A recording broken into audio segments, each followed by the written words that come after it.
All right, if you've studied NLP or been curious about NLP at all, you've probably heard some of the jargon. There's a lot of jargon in the field of NLP, a lot of very interesting words like selection or restriction violation and, all these things. Well, one of the jargony words is called submodalities. And today we're going to explore what submodalities are. My name is Michael Stevenson. I am the founder of Transform Destiny, the world's top NLP training institute. And submodalities are a way that we represent things in our mind. And, the interesting thing about representations, what we call internal representations, if you could think of every thought that a person has as sort of like in a little speech bubble above their head, a little imagination bubble, that every thought that we think is made up of sights, sounds, feelings, smells, tastes inside of our mind. See, the unconscious mind does not think in words like the conscious mind does. The conscious mind, we have this thing called an internal dialogue. We talk to ourselves in our mind. But the subconscious mind doesn't think in words. It thinks in mostly pictures, sounds, and feelings, or movies, sounds, and feelings. And so every single thought that we think at the subconscious level is really made up of experiences, internal experiences that are chained together to create meaning. Well, when we think our thoughts, we tend to primarily lean on one of those three things, pictures, sounds, and feelings more. Some people, for example, are highly visual. Now, if you've ever heard somebody in the field of NLP go, "Oh, you're a visual," that is wrong. That's absolutely wrong. There is not such a person who is a visual, an auditory, a kinesthetic, right? And those people, unfortunately, people have distorted, deleted, and generalized a lot of NLP teachings. The fact is, we are all a mix of all the what are called modalities, right? The modalities are sights, sounds, feelings, smells, and tastes, which we can represent in our mind. We are all a mix of all of those. Every thought we think has a mixture of those, called a four-tuple. And most of us lean on one more than the other. We have a preferred modality. So there are some people who tend to be highly visual. They prefer to process the world in visual thoughts, either pictures or movies. Some people are highly auditory. I'm highly auditory. I prefer to process the world in sounds. Some people are highly kinesthetic. That means that they prefer to check their internal feelings about things. Some people are what we call highly auditory digital, which is a dissociated sense. It's technically not a sense, but it is a primary modality that a lot of people use, where they process everything through logic and internal dialogue, right? So those are the four primary modalities that people use to represent reality in their mind. Inside those modalities, though, there are smaller structures, right? So if, for example, visual is a modality, the things that you see, inside of visual, we can have what are called submodalities.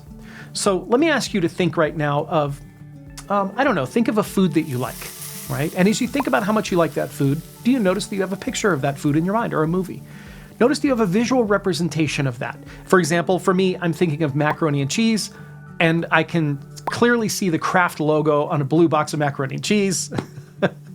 My wife thinks I'm crazy. I think Kraft is the best. It's that childhood food, right? I have an image of that in my mind. Now, if you're highly auditory, highly kinesthetic, you may be less aware of that image in your mind. It's still there. I want to assure you, if you're a kinesthetic person especially, you can visualize. It just takes a little bit of practice. Maybe I'll do a video on that. The image is in there, but you're probably just more focused on your feelings of how macaroni and cheese makes you feel, or how, the sound of it when you eat it, right? If you're more auditory.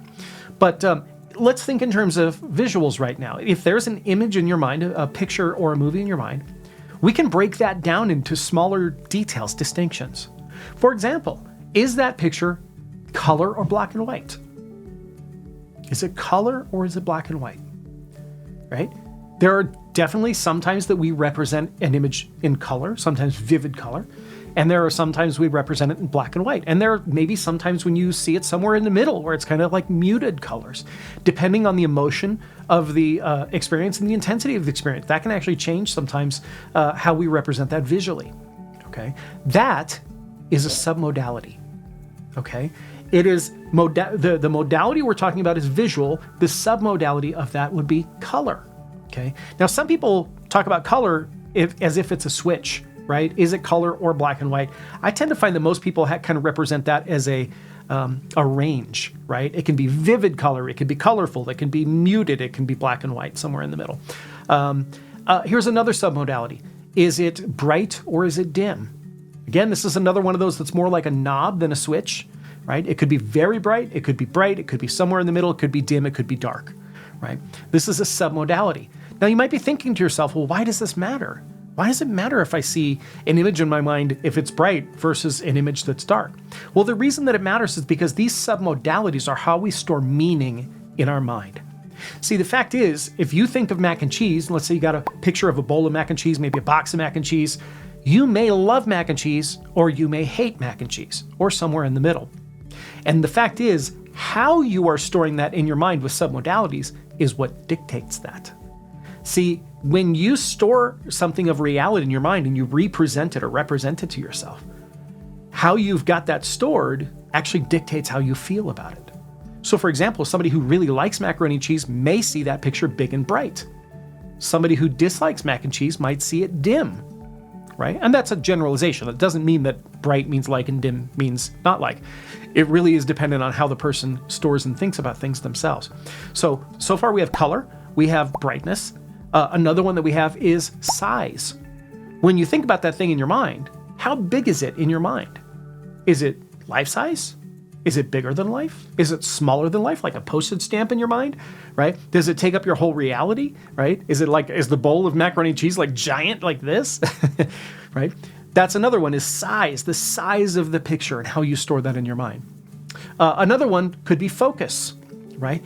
Is that image or movie in your mind, is it sharp focus? Is it sort of out of focus? Is it defocused, right? Another one is how close is that image to your mind's eye?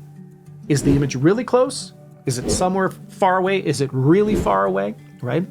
Now, I'll give you an example of this. What I want you to do right now is I want you to think of something that is motivating to you. Think of something that you're motivated to do, something you love to do. For example, I love to play guitar and bass guitar, right? I love doing that. When I think about how much I love that, there's an image in my mind, right, of me playing guitar, okay? I want you to think of something that's motivating for you, and as you do that, I want you to notice what's in your mind. What are you seeing inside your mind's eye? And just for a moment, here's what I want you to do, and we're going to reverse this in a second, but just for a moment, I want you to take that image in your mind's eye. I want you to take it, I want you to push it far away from you. Push it so far away, and I want you to shrink it down to the size of a postage stamp. I want you to make it black and white and make it dim.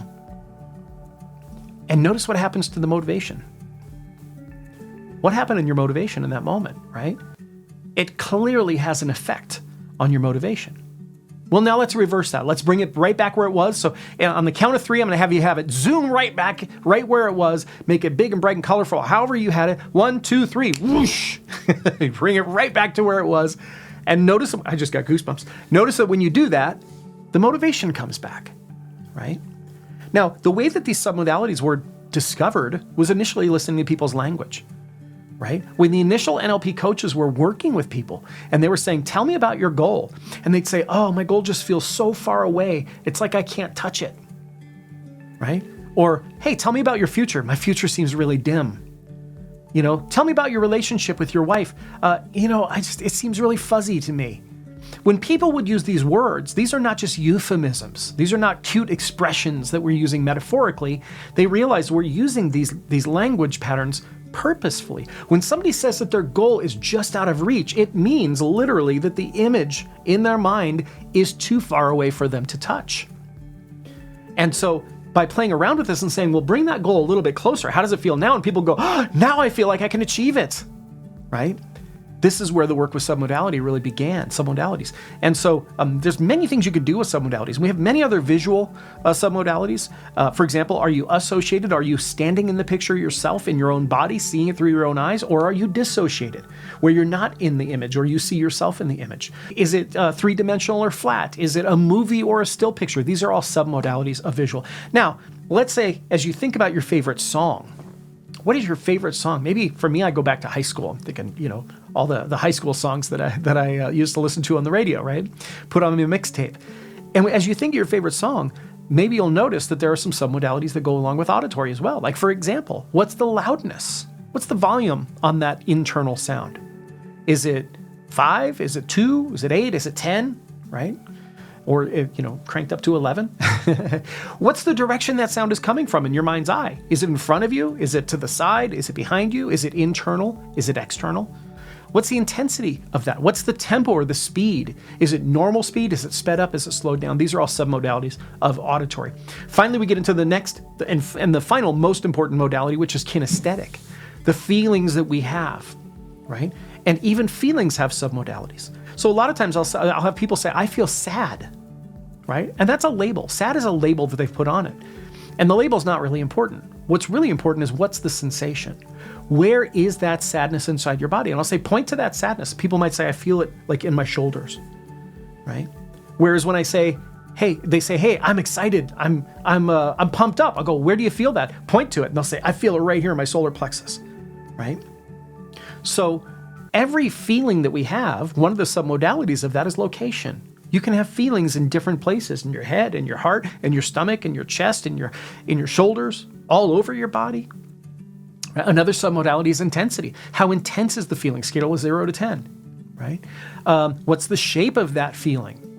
What's the size of it? How big of a space does it take up inside your body? All of these are submodalities. Now, it's too complicated on a YouTube video for me to get into what to do with submodalities, but suffice it to say, when you understand submodalities, you understand one of the most basic programming languages of the mind.